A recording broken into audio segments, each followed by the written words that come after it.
Well, the Philae probe is now on the surface of the comet, beaming back some fantastic images which you can see on the internet. And a Derby composer has staged a performance of a piece of music inspired by the probe's journey.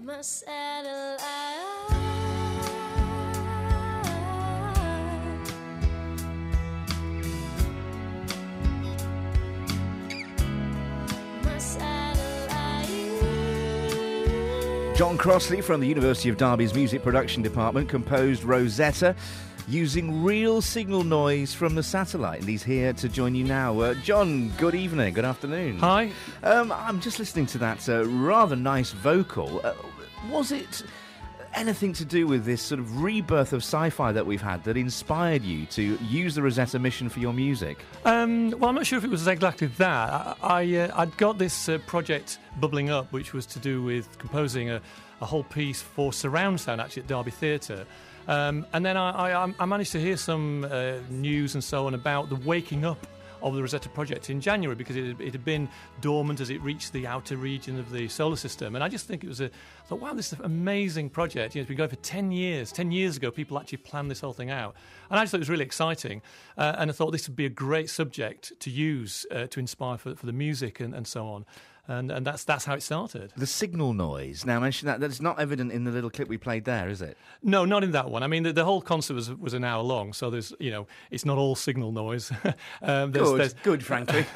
But I did actually get in touch with the European Space Agency once I'd got the project started, and they were great actually. And they gave me lots of clips, stills, and so on that we used in the show, as well as some audio. So I was able to use bits and pieces of audio that have been generated not only on the Rosetta project but other European Space Agency projects, and incorporate those sounds into the various pieces of music. Because you were a creative, an arts person, they didn't sort of poo-poo you and say, no, this has nothing to do with the furtherment of our knowledge of the intergalactic expanse. So let him get on with it. Well, no, I think it partly helped that when I contacted them, I was contacting them as a researcher from the University of Derby as well as a composer. So I think that kind of had a bit of weight. It had a bit of weight. But I managed to also talk to two of the head scientists on the project, Matt Taylor and Fred Jansen, who agreed to be interviewed and to allow me to use clips from their interview actually in the performance. So I've actually got these guys talking about the science behind it and so on, and how exciting the whole and what the prospects are of the project, which is great. Who's the woman on vocals there? That's Kay Moorcroft. She's a Derby University music graduate. Nice voice. Fantastic vocalist. In fact, all the musicians playing on the night were university music students, either current or graduated recently. Just an amazing band. Great as well, because she can seemingly hold a note, whereas now the vogue seems to be to play with a note, every single note, a la Mariah Carey. It's like, before you've even gone beyond one bar, she's actually holding a note still, which is so refreshing these days. Yeah, it's funny. Actually, she can do that kind of thing, but equally, she's got a bit more kind of taste, I think. We've had enough of all that sort of thing. Now, have you been following the mission so far? What do you make of those images being sent back from the surface? I think it's incredible, really. Just when you put it into kind of perspective, this comet is actually relatively so small and so far away, and yet here we are seeing pictures of that actual comet. By the way, I noticed people are talking about it. Not many people are saying what it's called. This is the comet churyumov-gerasimenko. I attempt to pronounce that properly. Do you know what? I struggle enough doing the tennis part of the sports news with all those players. I'm not going to tackle that. But it's and I think it's really incredible, actually. And when you think about it, I mean, just to put it in perspective, 14 years ago, some guys, with immense intellect, sat down and worked out the actual maths to make this thing be launched from Earth to spin around the solar system how many times and then interact with this tiny object. It's just mind-blowing, I think. Just tell me more about how you've interwoven the satellite signals with the score that you've created. Well, my background is in slightly more experimental music, although I'm very much into kind of commercial music too. And so I'm very interested in the way that you can take sounds and use those as inspiration.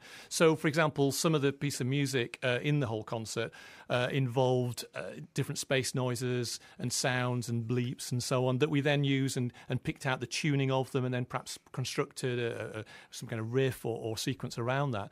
And because it was a surround sound concert, and this is quite an important aspect of it, we used a 16-channel system. So the audience at the Derby Theatre really were in the middle of the sound. And so we're able to kind of use interesting effects of sounds moving around and feel like you're really inside the whole musical piece. That must have been amazing. So you've got 16 individually controlled channels? 16 controlled speakers, actually, and developing a whole kind of enveloping sound, really. And so we had things like, choirs behind you and strings at the side and all that kind of stuff. Oh, that's great. Are you going to do it again? I'd like to hear it. Well, I'd like to. I mean, it was a big undertaking, lots of people involved, but yes, absolutely. It's not the first we've done, but it is the biggest. It's worth mentioning, by the way, that at the same time as doing the live performance, we also recorded and filmed it. And we also did a binaural version. Now, what that means, for anybody who's not come across that term, it's a version of surround sound that you can listen to on headphones and get a good impression of the effect. And so actually, anybody who's interested, there is a short documentary, and the whole concert is available on YouTube, both with ordinary stereo version and a binaural version as well that you can actually listen to. So it's sort of simulated surround sound, but just with stereo? Yes, sort of. It's a way of kind of replicating the effect your ears actually have when they're listening to sounds in the real world. Now, we're going to play another clip now, or I'm going to play another clip now. What can you tell me about the excerpt we're going to play about Takeoff? Well, this is the first piece of the concert. What you're going to hear is just a slightly condensed kind of middle part of it. But it basically, the prelude to this is that there's the original footage from the takeoff of the Ariane rocket that took Rosetta up in the first place. We've got the countdown, which comes before this section. This is the takeoff of the rocket, and then going into some of the musical part. And what's interesting about the takeoff is that this is actually the sound of the actual rocket taking off that launched Rosetta 14 years ago, which is just quite amazing. And we kind of made this into a real massive surround sound experience.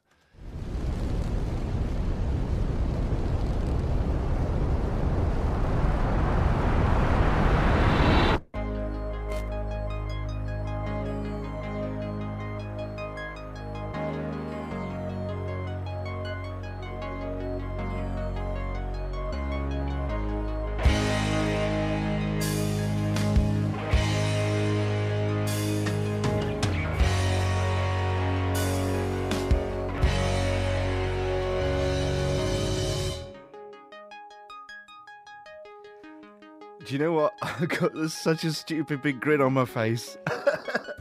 That's really great. Thank you. That's amazing. Please don't take this in any way derogatory way, but do you remember in the 1980s when we used to have those open university programmes about physics and maths and science? It sounds a little bit like some of the SIG tunes to those. Do you know what I mean? Maybe that's where I've got some subconscious inspiration It's probably still there.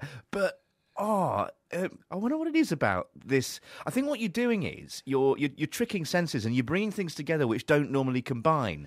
And that, just as with humour, I think in music, is the way to get a really, really good reaction, isn't it? I guess you're right. And also I think that it's interesting that no matter where the sound comes from, there is actually always musicality that you can extract from that. Whether it's the sound of, a bleep from space or the sound of somebody opening a door. There's always bits of sound that you can take music from or incorporate into music. And I think that makes it quite kind of natural sounding in a way, I think. Do you know what would be great as well? I mean, if you were to do something with Baroque and with Bach and harpsichords and try and interweave that, because some of those sounds are quite similar, actually, even reaching back across the centuries. I mean, that would be quite an interesting project. Yeah, well, obviously that's my next project now mapped out. I'll have to name check you in that one. I'll commission it for you. Hey, I'll talk about it for ages, but thanks so much for coming in and letting us hear some of that. Should I just mention if people want to hear it? Yeah, please do. So if people just go onto YouTube and search for Syncopate TV, that's SYNCOPATE TV, that's where you'll find the clips of the whole documentary, the whole concert, and also individual songs as well. John, brilliant. It's been really interesting. Thanks. Thank you. John Crossley from the University of Derby.